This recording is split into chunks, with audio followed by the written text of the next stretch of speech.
8h14 em Salvador. Para você que ligou o seu rádio agora na Rádio Excelsior da Bahia, também na Rádio Web Saúde no Ar. Como eu informei no primeiro bloco, nosso programa hoje, excepcionalmente, vai trazer dois temas de interesse. Nesse primeiro momento, nós vamos falar sobre a polêmica com relação a algumas informações passadas através de vídeo. Também você pode ter recebido através do seu WhatsApp com o médico Laí Ribeiro a respeito da mamografia. O programa Saúde no Ar, portanto, abre esse primeiro bloco questionando, trazendo informações, esclarecendo esses dados polêmicos. Para tanto, nós estamos aqui com o coordenador do serviço de ultrassonografia do Grupo CAN, ele que também é médico cardiologista, Dr. João da Mata. Bem-vindo ao Saúde no Ar. Obrigado, Patrícia, e obrigado pela oportunidade de esclarecer para os ouvintes essas informações que foram divulgadas. Já conhecido nosso aqui do quadro Saúde e Cidadania, às sextas-feiras, hoje, excepcionalmente, também ele está conosco como físico com especialidade em física médica, falando um pouco das questões colocadas pelo vídeo. Ezequiel Oliveira, bem-vindo. Bom dia, Patrícia. Bom dia, doutor João da Mata. Bom dia, Ivan. Bom dia, Paloma. Bom dia a todos os ouvintes. Paz e luz para todos. Bom, os ouvintes vão receber o vídeo, né, Paloma, pela nossa linha de transmissão, mas para aqueles que já tiveram acesso, o que se trata? Nesse vídeo, médico conhecido, respeitado, bem conhecido também nas mídias e nos meios de comunicação, Laí Ribeiro, ele afirma que o exame de mamografia faz algumas considerações a respeito desse exame, com relação, por exemplo, informando que esse exame não teria eficiência para prevenção, apenas como rastreamento, que ele pode, inclusive, fazer crescer o número de câncer, que, portanto, não seria eficiente, que até mesmo países mais desenvolvidos, países ricos, já teriam abolido a mamografia como exame de rastreamento. Bom, são algumas questões, entre elas, que a mamografia teria 150 vezes mais radiação do que um raio-x comum. A gente começa, então, com essa afirmação. Por favor, Ezequiel, doutor João. Quer que eu comece, doutor João? Eu prefiro que o doutor João comece e no final eu falo sobre a questão da radiação. No vídeo, Laí, ele afirma que a mamografia não é um exame de prevenção. E ele está correto. Tá? Na verdade, a mamografia é um exame que visa fazer o diagnóstico precoce do câncer de mama. Qual é o objetivo da mamografia? Que nós possamos diagnosticar o câncer na sua fase mais inicial. E assim conseguimos buscar a cura usando tratamentos mais conservadores, evitando as cirurgias mutiladoras. Então a mamografia é extremamente eficiente nesse papel. A mamografia é hoje o único método de imagem reconhecido como método de rastreamento. O que é rastreamento? Rastreamento é quando a mulher faz um exame sem sintomas, o único método reconhecido como rastreamento para o câncer de mama. Pois é, então como rastreamento sim, como prevenção não. Agora, essa questão de que ele pode fazer crescer, aumentar, o médico afirma que se uma mulher faz mamografia com frequência, ela pode inclusive desenvolver um câncer, tendo como causa esse excesso de mamografia que ela se submeteu, que ela se expôs ao longo da vida. Patrícia, essa é uma afirmação muito perigosa e uma informação inverídica. Eu fiz uma pesquisa e foi publicado pela Radiology, que é uma revista do Colégio Americano de Radiologia, uma revista científica mensal extremamente respeitada em nosso meio. Ele faz um trabalho, uma comparação extremamente interessante, onde ele pega a dose de radiação de cada exame e faz uma comparação com a radiação que nós sofremos no meio ambiente.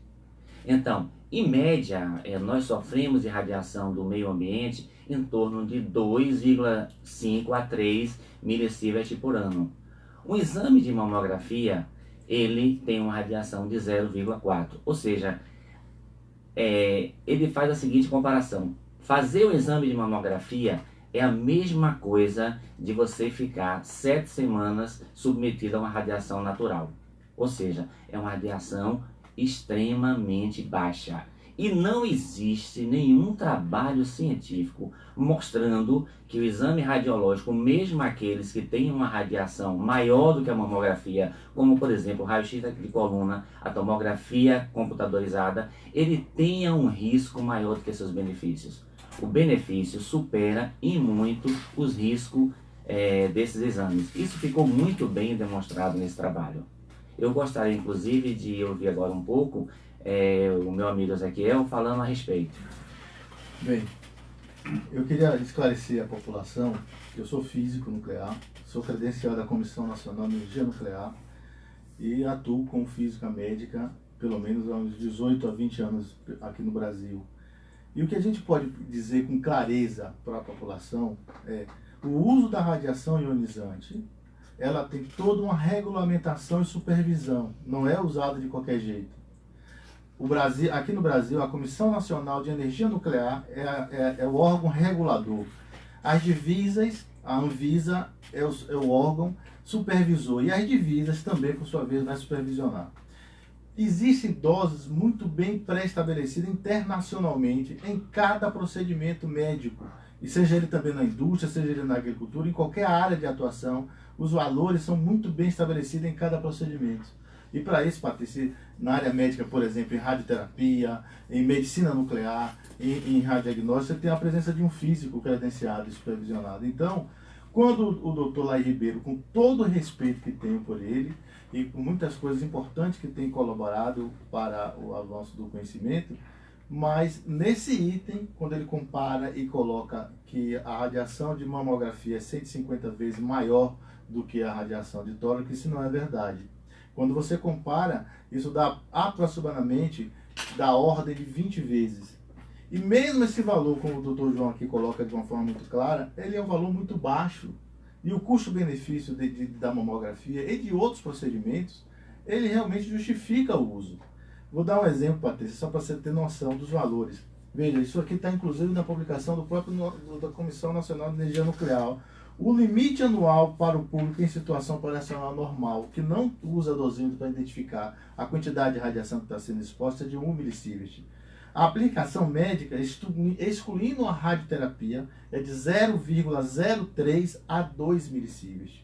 A radiação natural, como o doutor colocou aqui de uma forma correta, é da ordem de 2,4. Ou seja, nós estamos submetidos à radiação natural muito mais do que os procedimentos. Agora, para o trabalhador ocupacionalmente exposto dentro da área de atuação, ele pode até receber 20 milisievert ao ano, ainda assim é seguro.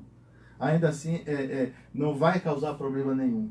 Você veja que quando a gente compara um trabalhador monitorado, ele podendo receber até 20 milisievert ao ano, comparado com a mamografia, com raio-x de tórax, com a tomografia, é muito menor. Então, assim, é seguro usar, não há dúvida disso. Relacionar o uso indevido à causa de câncer é uma coisa que há muitas controvérsias, né? Porque imagine que o câncer de idade é o conhecimento científico mais apurado. E aí a gente fica preocupado porque existem muitas fake news nas internets falando de um monte de informações, seja na área de nutricional, seja na área médica, então assim a gente fica desesperado porque a população, quando recebe um vídeo e que coloca isso, acaba dizendo assim, meu Deus, e a mamografia não é uma coisa eficiente para o rastreio. Aí, então eu queria que o senhor falasse um pouco mais sobre isso e dissesse a efetividade do rastreio, quais são os benefícios que essas mulheres colocam. Então eu no grupo Patrícia do WhatsApp até recebi de uma ouvinte nossa dizendo assim, Ezequiel, esclareça isso pelo amor de Deus, porque eu moro aqui no interior e aí, faz ou não faz? Então eu queria que o Dr. João respondesse claramente essa paciente, porque a gente precisa entender, dar à luz à verdade, a eficiência do rastreio de câncer de mama através da mamografia. Exatamente, trazer o contraponto, né, dessa informação, como é uma informação que é massificada e chega para a população que acha, que toma aquilo como verdade, principalmente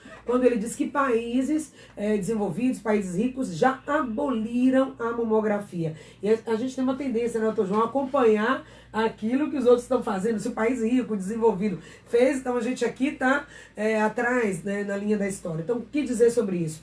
De fato, é eficiente, a indicação, principalmente em algumas fases do ano, como no Outubro Rosa, é muito massificado, né? A mamografia como prevenção secundária. Patrícia, eu quero dizer o seguinte, que o Brasil está muito bem na área de saúde, né? Nós somos respeitados mundialmente. Em relação a dizer que os países ricos aboliram a mamografia, isso não é verdade, ele ainda chama a atenção em relação aos Estados Unidos. Eu queria trazer para vocês um protocolo, que é esse que eu tenho aqui em mão. Esse protocolo ele foi criado em 1993 pelo Colégio Americano de Radiologia. E ele recebeu o apoio do FDA, dos colégios americanos de cirurgiões e patologistas. Esse protocolo é o protocolo que nós usamos no Brasil, assim como ele é usado na maioria dos países, principalmente nos países ricos. Esse protocolo é uma orientação de como nós devemos descrever as imagens, devemos classificar essas imagens e qual deve ser a conduta de acordo com cada classificação. Esse protocolo é um protocolo americano. Em 2003, foi lançado o protocolo com o envolvimento da ultrassonografia e da ressonância magnética. O de 93 foi somente a mamografia, em 2003 foi incluído ultrassonografia e ressonância magnética. E esse que eu tenho em mão é a última edição de 2013. Então, a mamografia é usada em todos os países, inclusive nós usamos o protocolo americano. Ok, uma outra afirmação feita no vídeo, né, que se o ouvinte não teve acesso, vai ter ainda até o final do programa, quem ainda não viu e não recebeu pela nossa linha de transmissão. Mas ele comenta a questão da biópsia, que pode também causar câncer, que seria um problema, e a gente entende que a biópsia faz parte desse conjunto, né, exatamente para fazer o trabalho de descoberta de achados. Isso aí é mais grave ainda, Patrícia, mas antes de eu falar da biópsia, eu queria apenas tecer um comentário que é extremamente importante, pegar uma polêmica em relação à mamografia. A mamografia ela é extremamente eficiente na mama lipomatosa. Então, o rastreamento mamográfico a partir dos 50 anos não existe nenhuma dúvida, né? O que se lança polêmica é o rastreamento feito nas mulheres de 40 a 49 anos. Por quê? Porque algumas dessas mamografias, algumas dessas pacientes apresentam o componente fibroglandular muito intenso.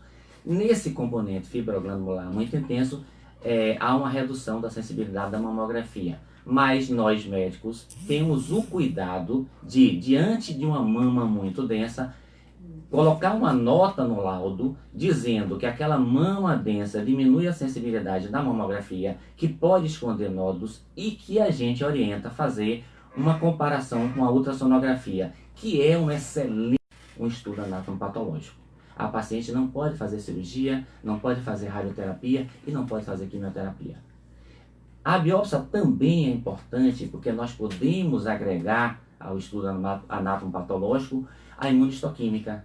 A imunistoquímica dá inclusive uma ideia do prognóstico e como vai ser o tratamento desse paciente. Porque o câncer de mama não é um tipo só, ele tem vários tipos e a imunistoquímica nos orienta nesse aspecto. Se ele é um tumor que vai responder bem a um tratamento A, um tratamento B, entendeu? E isso é a importância da biópsia. Então nós jamais podemos deixar de fazer biópsia. Se a gente deixar de fazer biópsia, nós vamos deixar de fazer o diagnóstico. Então, como é importante a gente poder contrapor, trazer uma outra informação para até deixar o nosso ouvinte de forma mais consciente. Porque aquilo que ele ouve, ele absorve, ele começa a praticar e até passa, se transforma num multiplicador dessas informações. Então, fake news e também informações mesmo trazidas por profissionais, elas precisam ter o contraponto, ouvir um outro lado da história para que a gente possa ter, de forma assertiva, tomar as nossas decisões com relação ao cuidado com a nossa saúde. Então, só para finalizar, já esse bloco, né, Ezequiel e Dr. João da Mata podem falar de forma condensada sobre a importância da mamografia e o que significa essas notícias que chegaram aí. Eu só queria chamar a atenção com relação ao mamógrafo. A importância de você ter um mamógrafo calibrado, a importância de ter um profissional supervisionando as doses empregadas e a todos os parâmetros físicos envolvidos no processamento de imagem. O porquê que isso é importante? É importante para que o médico, no momento que for laudar, ele laude com certeza o que ele está enxergando. Não dê um falso negativo ou um falso positivo. principalmente nas microcalcificações. Isso é de uma importância que nós precisamos compreender. Então, para todos os gestores que tenham um mamógrafo no seu estabelecimento, compreenda a importância disso, contrate um serviço de física médica para que faça a avaliação desses parâmetros, porque é aí que pode estar dando um laudo, pode dar um falso negativo, um falso positivo, se ele não estiver devidamente calibrado.